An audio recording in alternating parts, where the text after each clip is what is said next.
बिस्मिल्लाहिर्रहमानिर्रहीम। आज का हमारा टॉपिक है simple harmonic motion. Simple harmonic motion oscillatory motion का एक स्पेशल केस है, जैसा कि हमने लास्ट लेक्चर में पढ़ा था। तो हम सबसे पहले सिंपल हार्मोनिक मोशन को प्रूव करने के लिए एक एग्जांपल लेते हैं, जो कि मेरे पास मैस स्प्रिंग सिस्टम की है। इस एग्जांपल में हमारे पास एक स्प्रिंग होता है और उसके साथ एक मैस अटैच होता है, और हम इस मैस को इसकी मेन पोजीशन के अबाउट ऑसिलेशंस करवाते हैं, और हम ये ऑब्जर्व करते हैं at the end of topic कि इस मैस स्प्रिंग सिस्टम में जो मैस की मोशन होती है वो सिंपल हार्मोनिक मोशन की प्रॉपर्टीज़ को ओबे करती है। हमारे पास एक बात समझने वाली ये है कि किसी भी स्प्रिंग की एक नेचुरल लेंथ होती है। जब उस स्प्रिंग के साथ किसी मैस को अटैच कर दिया जाए तो उस स्टेट में, उस कंडीशन में, उस हालत में वो स्प्रिंग जो है वो अपनी नेचुरल लेंथ की कंडीशन में उस मैस पर कोई भी फोर्स अप्लाई नहीं करता। तो इस मौका पर इस मैस की जो पोजीशन होती है उसे हम इक्विलिब्रियम पोजीशन या मीन पोजीशन कहते हैं। तो ये मेरे पास एक स्प्रिंग है, इसकी ये नेचुरल लेंथ है और इसके साथ ये मैस अटैच है। लिहाजा इस मैस एम की ये वाली जो पोजीशन है, जिसको मैंने ओ का नाम दिया हुआ है, ये मेरे पास मीन पोजीशन है इस मैस की, या फिर इक्विलिब्रियम पोजीशन है। अब इसके बाद हम इस मैस को इस मीन पोजीशन से या तो पुल करके ए पोजीशन की तरफ ले जाते हैं, जिसको हम कहते हैं कि हमने स्प्रिंग को स्ट्रेच कर दिया, या हम इस मैस को ओ से बी की तरफ ले जाते हैं, जिसे हम कहते हैं कि हमने इस स्प्रिंग को कंप्रेस कर दिया। तो इन दोनों केसेस में अगर लेट्स सपोज मैं इस मैस पर फोर्स अप्लाई करता हूँ और इसको फोर्स अप्लाई करवा कर ओ पोजीशन से ए पोजीशन तक ले जाता हूँ, तो ये जो डिस्प्लेसमेंट कवर करेगा वो डिस्प्लेसमेंट भी इस डायरेक्शन में कवर करेगा। उस डिस्प्लेसमेंट को मैंने एक्स से रिप्रेजेंट कर दिया। अब जितना ज़्यादा मैं इस मैस को इस मीन पोजीशन से दूर लेके जाना चाहता हूँ, जितना ज़्यादा डिस्प्लेस करना चाहता हूँ, जितनी ज़्यादा एक्स की वैल्यू चाहता हूँ, मुझे उतनी ज़्यादा फोर्स इस मैस पर अप्लाई करना पड़ेगी। तो यहाँ पे हमारे पास आ जाएगा F applied force is directly proportional to X that is displacement. और यहाँ से ये प्रोपोर्शनलिटी साइन जाता है तो हमारे पास आ जाता है F A is equal to K X. इसे हम हुक्स लॉ भी कहते हैं। तो हुक्स लॉ ये बताता है कि जितना ज़्यादा आपको डिस्प्लेसमेंट चाहिए उतनी ज़्यादा आप फोर्स जो है वो अप्लाई करेंगे। यहाँ पे हमारे पास एक बात समझने वाली है कि हुक्स लॉ कब एप्लीकेबल है। हुक्स लॉ किसी भी स्प्रिंग पर तब एप्लीकेबल होता है जब ड्यूरिंग स्ट्रेच, यानी जब हम उसको स्ट्रेच करें तो वो इलास्टिक लिमिट को क्रॉस ना करे। इलास्टिक लिमिट वो लिमिट होती है जिसके बाद जो स्प्रिंग है उसकी शेप में चेंज आ जाता है। लिहाजा एक कंडीशन ये हो गई कि इलास्टिक लिमिट नहीं क्रॉस होगी, और दूसरी कंडीशन ये है कि जब ये स्प्रिंग जो है ये कंप्रेस हो तो इसकी जो कॉइल्स हैं ये एक दूसरे को टच ना करें। तो जब तक ड्यूरिंग कंप्रेशन कॉइल्स एक दूसरे को टच ना करें और ड्यूरिंग स्ट्रेच जो है वो इलास्टिक लिमिट क्रॉस ना हो, तो स्प्रिंग जो है वो हुक्स लॉ को ओबे करता है। अब यहाँ पे हमारे पास ये कांस्टेंट के है। इस के को हम स्प्रिंग स्टिफनेस कांस्टेंट कहते हैं, स्प्रिंग कांस्टेंट भी बोला जाता है, इसको हम फोर्स कांस्टेंट भी कहते हैं।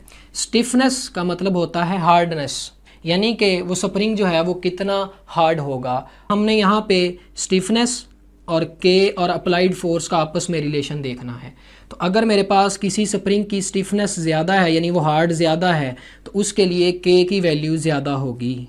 तो जब के की वैल्यू ज़्यादा होगी तो अगर मैंने इस ख़ास डिस्टेंस तक लेके जाना है उस मैस को, तो मुझे के की वैल्यू ज़्यादा होने की वजह से ज़्यादा फोर्स अप्लाई करना पड़ेगी।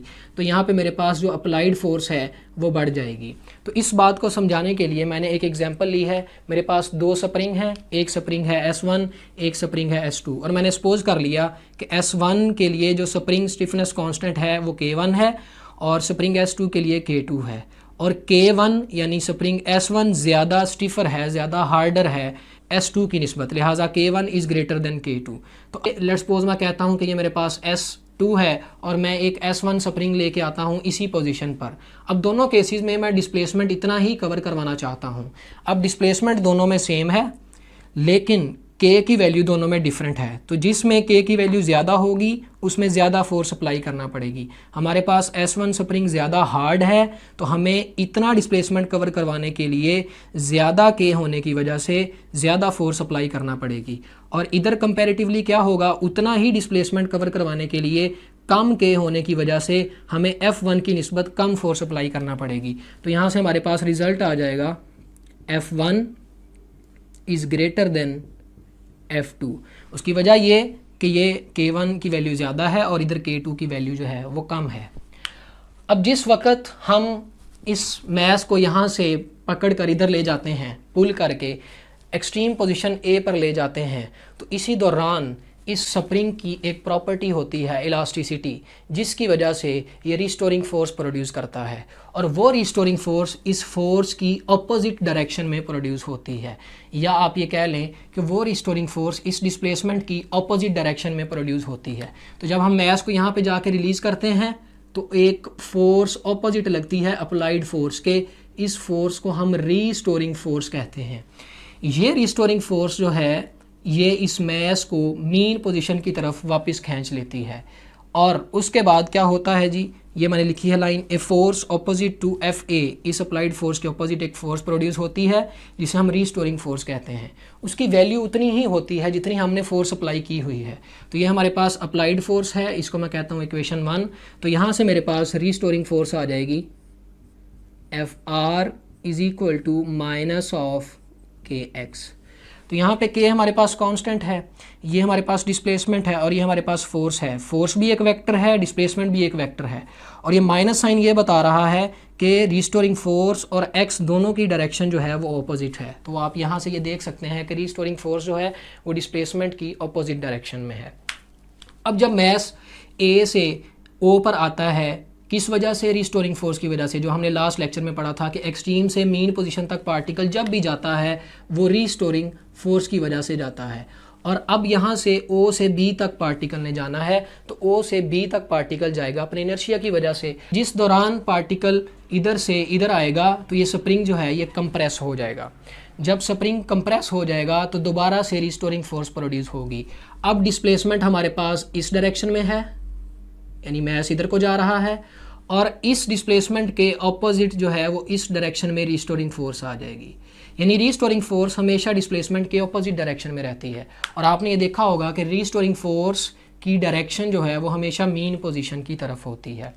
तो न्यूटन ने ये कहा था, न्यूटन सेकंड लॉ में, कि जब भी किसी पार्टिकल पर फोर्स अप्लाई होती है तो उस पार्टिकल में एक्सेलरेशन प्रोड्यूस हो जाता है। तो फोर्स अप्लाई हुई, एक्सेलरेशन प्रोड्यूस हो जाएगा इस पार्टिकल में।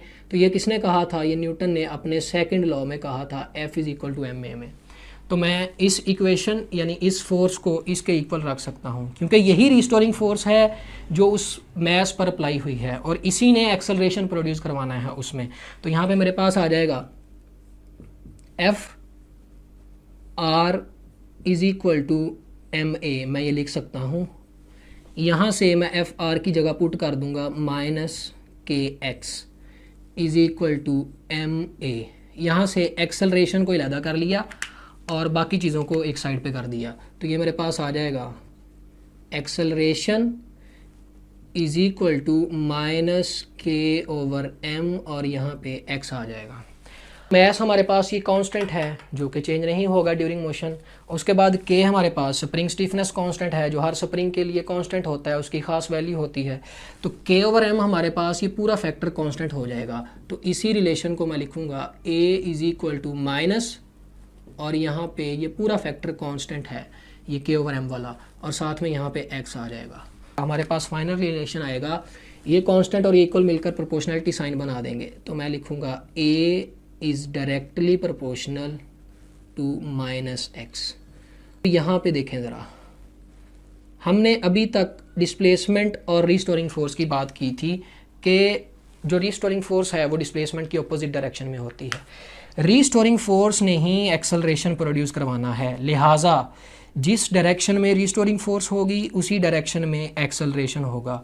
Restoring force towards mean position है, restoring force towards mean position है। मैस स्प्रिंग सिस्टम में जो मैस ऑसिलेट करेगा उसका एक्सेलरेशन हमेशा डिस्प्लेसमेंट के प्रोपोर्शनल होगा और उसकी डायरेक्शन एक्सेलरेशन की हमेशा टुवर्ड्स मीन पोजीशन होगी। यहाँ से आप ये देख सकते हैं कि एक्सेलरेशन और डिस्प्लेसमेंट दोनों वेक्टर हैं, लेकिन एक के साथ माइनस का साइन है। उसकी वजह यह है कि दोनों की डायरेक्शन ऑपोजिट है। तो इसको मैं यहाँ से आपको एक्सप्लेन करता हूँ। एक्स इधर को, रिस्टोरिंग फोर्स इधर को, जिस तरफ फोर्स उस तरफ एक्सेलरेशन, तो एक्सेलरेशन भी जो है वो इस डायरेक्शन में आ जाएगा। अब देखें ज़रा आप, एक्सेलरेशन जो प्रोड्यूस हुआ उस मैस में वो और जो आपके पास एक्स है वो दोनों अपोजिट डायरेक्शन में है, तो इसलिए ये माइनस का साइन यहाँ पे आया।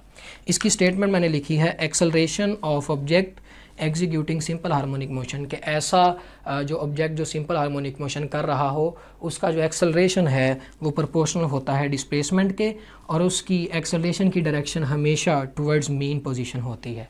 तो ये हमारे पास सिंपल हार्मोनिक मोशन का कॉन्सेप्ट है।